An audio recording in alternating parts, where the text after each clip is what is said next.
Hi there, this is Michael again from Database Dreams. This is lesson number 4.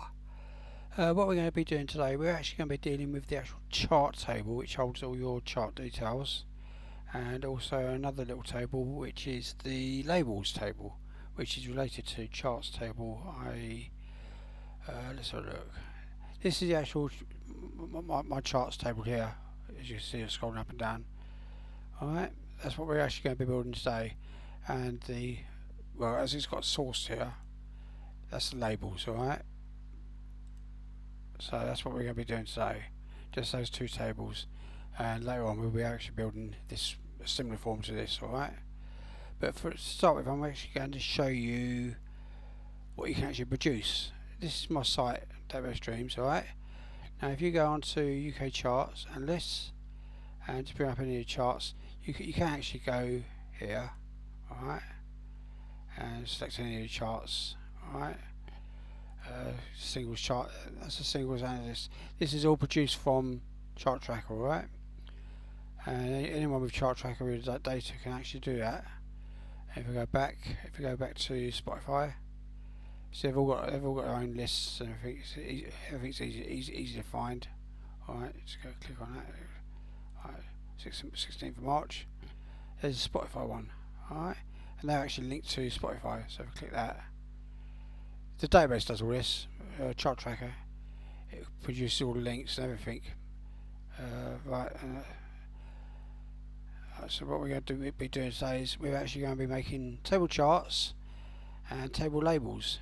Although in Chart Tracker it's called table recording labels, but for this program I'm going to keep it easier and make it table labels. Alright, so let's get stuck in straight away. So what we want to do is we want to go to create, and oh yes, I've got one error that I made last week. I need to correct that. So if we go to database tools, relationships, I've already corrected it probably in this, but I need to show you where you need to correct it. Click on this link here. You notice when you click on it, it goes darker. See that? Alright, and right click it while it's still dark. Edit relationship. Alright, now what you want to do is, what's going to happen here at the moment is, because I forgot to do something. Let's close that. If you've got a recording and you want to delete it, because the auto lookup system I'm going to be actually showing you how to build, or building for you regardless. If you've got, as you've got chart recordings and you've got a record ID in there, so you'll have a record ID here and a record ID, matching record ID there. What will happen is, if you try and delete this record here, the chart recording, it won't let you because it can see a record ID in records and artists and records. Alright, so what we need to do is we need to tell it to actually, if we delete a recording, can you please delete the artists and records matching data. It won't delete anything else, it'll just delete that item out there.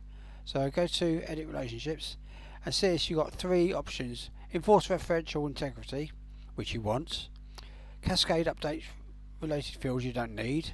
Alright, I'll explain that. Well, I don't think I'm going to be using it in this database, but I might find somewhere for it to show you how it works. Cascade delete related records. Right, so you click on that. Alright, that's important. Otherwise, what will happen is you won't be able to delete any chart recordings. Alright, because there'll always be a record in artists and records. Click OK, and if you want to go and inspect, make sure it's actually done that. Alright, edit relationship. See, it's there. Alright, now I'll close it and save it. Yes, you want to save it. Now what we want to do is we want to create the actual charts table. Now in the charts table there are 1, 2, 3, 4 related links. Alright, it's one of the more complicated tables for links. Alright, so what we want to do is we want to go to create, table design. Now we're actually using ID. Alright, and again that's your auto number. Alright, so auto number and your primary key. Alright, so you go click on it, click on the row, alright, anywhere, and right click on primary key. Alright, now what we want is week ending, so I'll just abbreviate it. Alright, week END, alright, weekend. And you want a date time for that. Alright, don't use extended date time, just use normal date time. Alright, otherwise that'll cause you problems. Alright, and you don't need any formats for that. I don't think you do. I'm checking on my laptop while I'm doing it as well, actually. Yeah. You can give it a name, caption if you want, but I'm just going to leave it blank for now. Alright, we can sort it out later. But it's not, normally I use my own fields for captions. Alright, and now we want chart ID.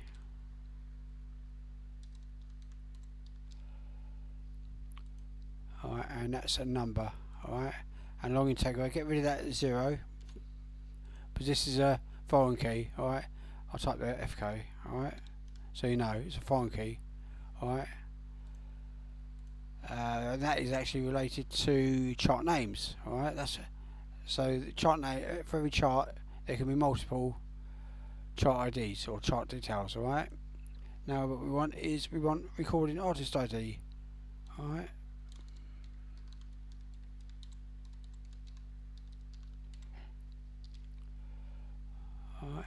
that could be a group, solo artists. We'll cover all the actual artist types in that later. I think I covered that in lesson 2, I think. Alright, so we want again in there number and get rid of that 0. Alright, excuse me. Alright, and that's another foreign key. Alright, so FK. Alright, now we want record ID.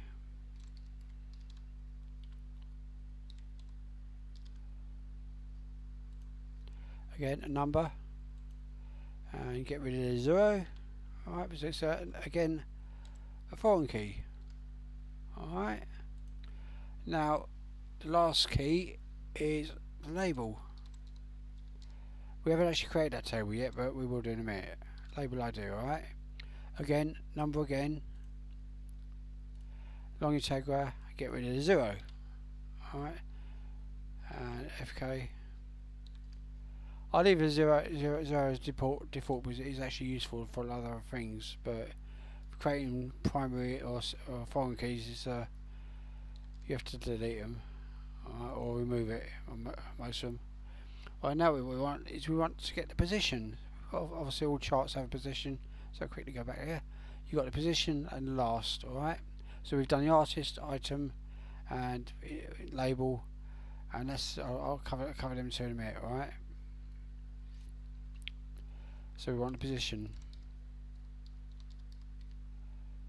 Alright, and that's the number. Alright, so it should only be it only needs to be a single. Alright, because you're only doing up to 200 on that. That's a number and a single. So we go down here, change it for single. Don't forget this table will have a lot of data in it, so you need to make it actually as versatile as possible. So well, my data has 1,600,000, but I know there's a database out there with a chart tracker with nearly 7 million chart details in it, so you need to allow for that. Last position. Alright, and that will be a text. Now the reason that's a text and not a number is because you've got to allow for things like re-entries, new entries and reissues. And what we're going to do is when I build the form, I'm going to specially code this field so only certain things can be put into it, like a number or the actual words we want, like new, re-entry, reissue. Nothing else we'll be able to put in that field. Otherwise, if you make a mistake and you put something else in there, it will really mess it up. So you got to protect that like crazy. So you literally want to leave it as well. You put it down as 3 because obviously new is the maximum, or 4. I always like to give it a little bit of space now. I didn't when I originally designed Chart Tracker. Alright, now what we're going to have is the catalogue number. Let's have a look here. Where are we? Catalogue number. Yeah, we last position catalog number. Alright.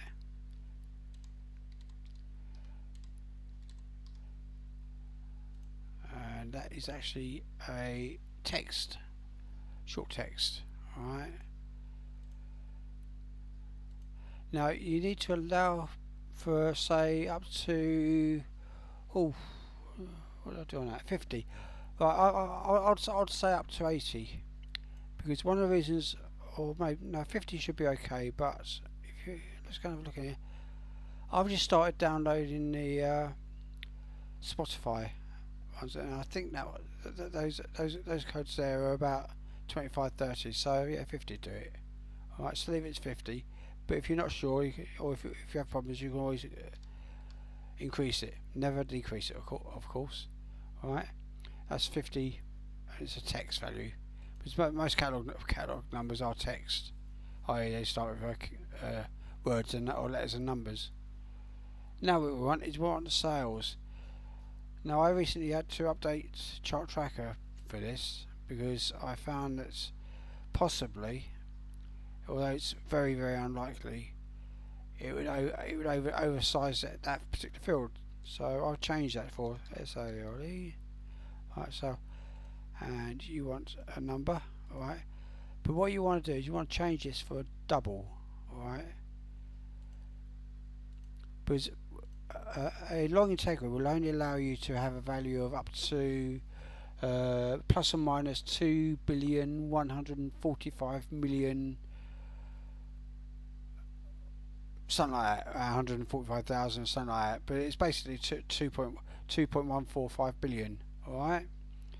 So if you've got, if like you create a lot of end of years charts, and there's a possibility, if I show you this quickly, let's go back a few.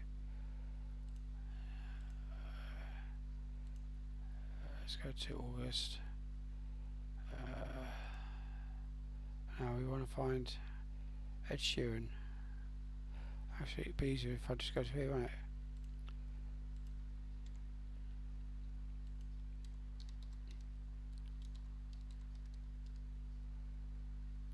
When you're searching, you don't have to type in the whole name, as long as you get a certain amount.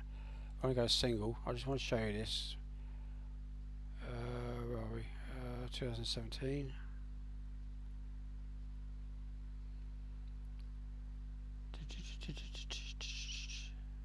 Shape of view. All right. Now, if we go here, you can see all chart. This is excuse me. Excuse me. This is basically, again, the chart details table we're using. Again, this is the details you can actually get for. You see this here. Now, I thought possibly if you get a record that is really, really popular, like that one seems to be, that one's got a total streams of 1,516,394,90,641. Now that's only 500 million, or about 650 million, short of its maximum. So if it was a little bit, just that little bit more popular, it would have oversized the field. So I decided that I wasn't going to allow the possibility of that. So that's basically a chart table again. Another thing I'll be showing you how to build at a later date, where you can edit everything. All right. So, but now you don't need to worry about it, because that will that number there is so huge, you'll never. If you ever manage to oversize that, I'll be well surprised. Alright, now you can leave that as 0. Alright, default value is 0 on that one. Alright, that's basically your chart table. Alright, table charts. So what we're going to do is we're going to save that. Alright, TBL charts. Alright, okay, now. Do you remember what I said about the last one? I keep on going on. You make a table, and you do your relationships. All right, it doesn't all start bunching up on you. You have to go through the whole thing time after time. So go to relationships, drag your table charts in there, and I think we're actually having that one where we're. I'm going to try and keep. Oh, it's over here. All right. So there, Alright, now I'm going to expand that a little bit. So now what we want to do, we want to go to, we're not going to use artisan records for this, we're going to use this one here, alright? Because you're actually going to have the primary artist in here. And then enforce referential integrity, alright? So make sure you get them on the right ones, because I made a mistake the other week with this one here, and I actually dropped it onto ID, so that was the wrong one. Right, now you want record ID, which is from here, alright? So we just drop the record ID in there, alright? Great. You don't want to allow for auto deletes on that, alright? Don't allow for cascade deletes on that one. Only on the one I showed you. Don't do it on any of those. Possibly this one, but again, I wouldn't. No, I'd leave that one. Right, label ID you haven't got. Charts. You want to join the chart names to table charts and referential integrity and create. Right, and that's your relationships except for table labels, which we're going to do now. Alright, and save that. Alright, now what we're going to do is we're going to go to create again, table design, and then label ID.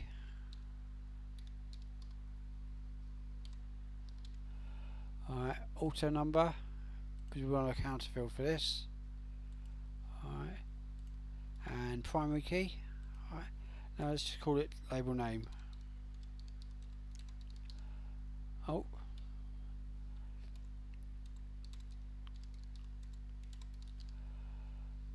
alright, and we give it now label, because of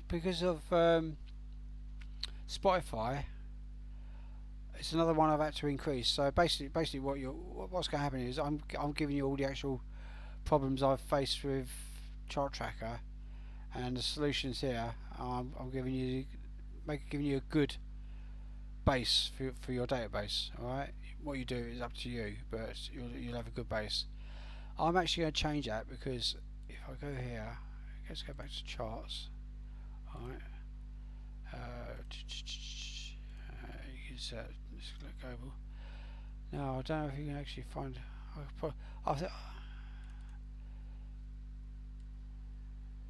See how long some of them are. Alright, so you want to allow for at least 120, I think it was, I decided in the end. So if you do 120, oh no, do 150, alright, because that can be automatically added. I'll show you how to do all that, but you won't need to worry about adding labels, because, well, you could decide whether you're going to add them or not, but otherwise they'll be automatically added. Because labels are not really important to me, but you know, it's what they are.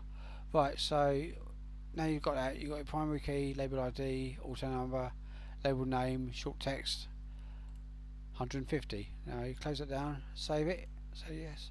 TBL again, naming convention, LABEL, table labels, right, press OK.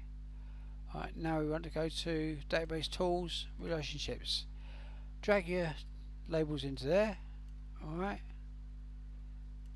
and you drop table labels into your label ID on the charts, alright, referential integrity, yes, and create it. Alright, that way it's all done, dusted. Yeah, so that's you should have 1, 2, 3, 4, 5, 6, 7, 8, 9 tables. Let's save that. 1, 2, 3, 4, 5, 6, 7, 8, 9 tables, right? What we're going to do next time is we're going to actually build a simple form. It will probably be for labels, it'll be formats, and then what I'll do is I'm going to copy it, show you how to copy it and alter it. So you can actually make one form, and you can use it for different things. Alright, so you just make a copy of it and you can just alter it slightly. So that's what we're going to be doing next time. Alright, thank you, bye bye.